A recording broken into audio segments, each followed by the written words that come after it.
Hello. So yesterday I went live to announce that the doors to the Clarity and Courage Mastermind are open. So yes, they are, and I'm really excited about that. You can find all the detail in the link in my bio.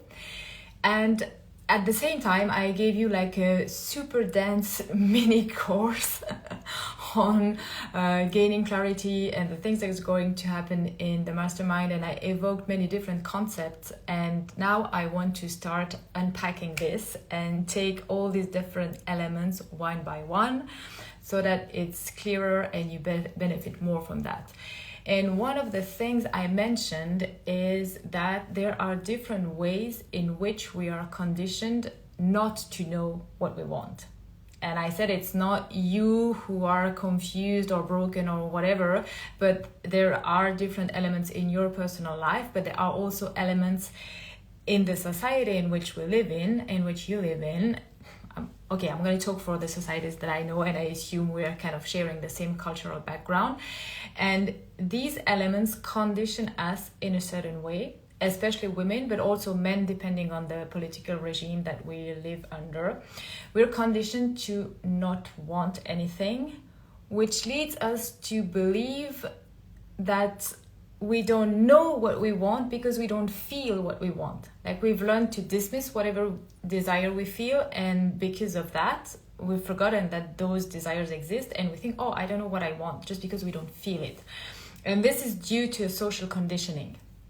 So a conditioning is something that occurs when we have become so used to a way of thinking or of being that we don't even notice it anymore. We're not aware of it anymore, and it has become unconscious. We just do something or think about something in a way that we think is how we are or who we are, and we're not aware anymore that this is something we have learned. We've been conditioned to act or think in that way, or even feel in that way. You can also be conditioned to feel certain things. So because it becomes unconscious, that explains why changing is so difficult. Because if you want to change, you first need to become aware of that unconscious thing. So you have to make the invisible visible so that you can start working with it and working on it.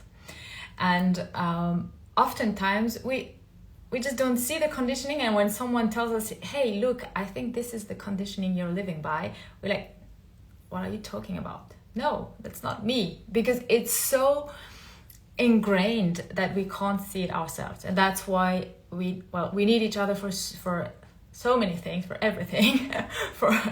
But especially when we want to change, we need someone else to help us. Anyway, to give you an example of why we like how the conditioning applies to not knowing what we want. If you think of women's right to vote, that's one way where you can see an example of how women have been conditioned not to want anything. They've been conditioned to forget that they have desires and that they actually know what they want. And I'm going to explain this with the example of Switzerland, because it's the country that I know the most. That's where I've spent most of my life. And in Switzerland, women acquired the right to vote on a federal level, so for the entire decisions that regard the entire country, in 1971.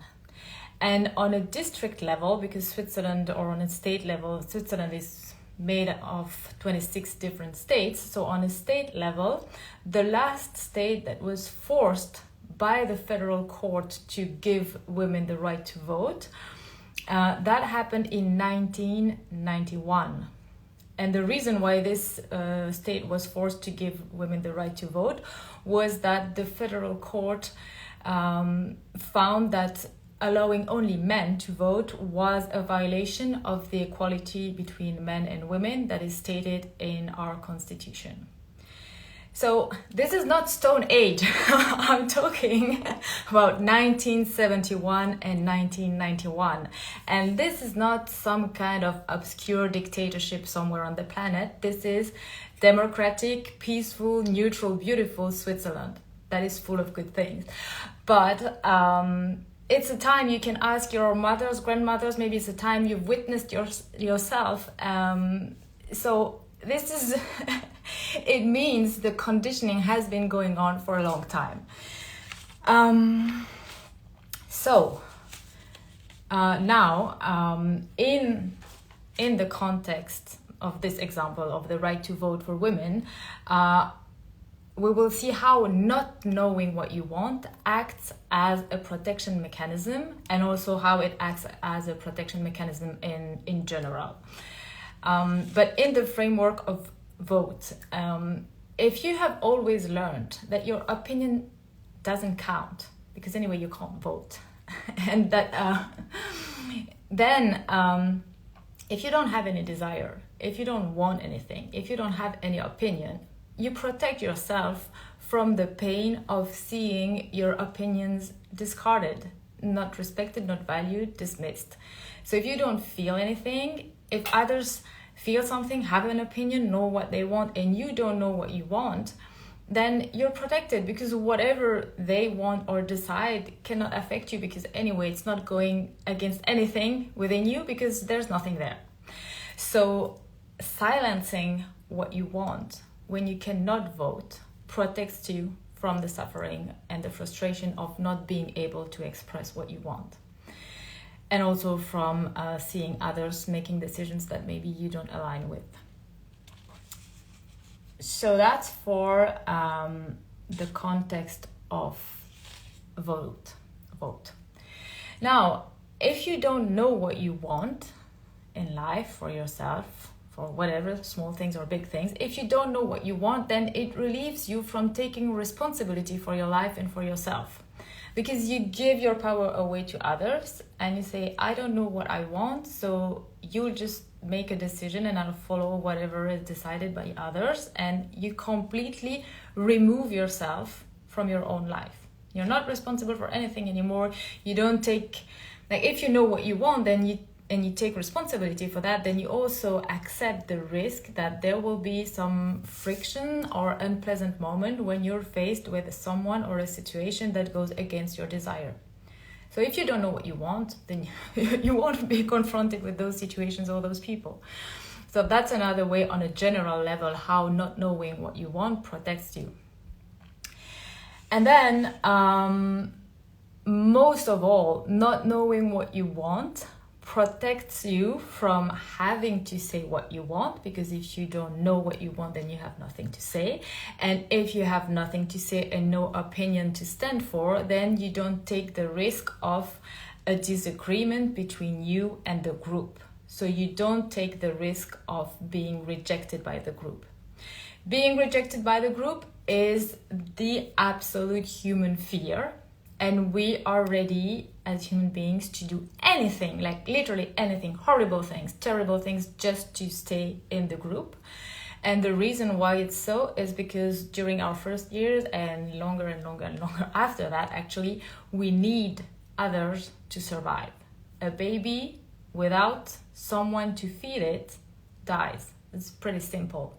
And this is not only for baby, but for kids, and that for different reasons later on in life, it is very difficult for a human being to survive without the group. And it has its beauty. I mean, being connected with others is the most beautiful experience, but it leads to this fear that if I am rejected by the group, I will die. And that's imprinted in our brain. That's how we are wired. And that's why we are ready to lose our dreams. We are ready to give away what makes us feel alive. We are ready to forget about what makes our lives meaningful just to be part of the group. So we are ready to decide that I don't know what I want, because if I don't know what I want, I don't disagree with anyone and I'm part of the group. So that's another way it protects us. And then there's finally another way in which not knowing acts as a protection mechanism. It's that if you don't know what you want, you cannot say anything about your desires because you don't know what they are, which means that you cannot give others any information about where they could hurt you. Because if they don't know what you want, they don't know what matters to you. They don't know what brings you joy, so they don't know where they could hurt you. And of course, they also don't know where they could please you and bring you joy and make you happy and be themselves happy as a consequence of that.